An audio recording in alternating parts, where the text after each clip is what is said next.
আমাদের জাতীয় জীবনে অন্যতম একটা উল্লেখযোগ্য দিন। আজকের এই দিনে আজ থেকে 129 বছর আগে আমাদের দেশের স্বাধীনতা আন্দোলনের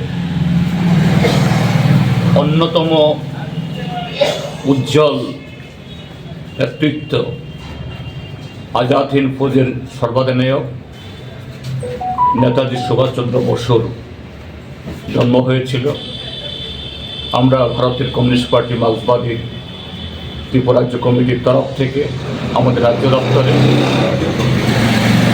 আজকের এই দিবসটিকে দেশপ্রেম দিবস হিসাবে শুধু আমাদের রাজ্যে না, সারা দেশেই আমরা যারা সিপিআইএম বামপন্থীর তরফ থেকে আমরা উদযাপন করছি।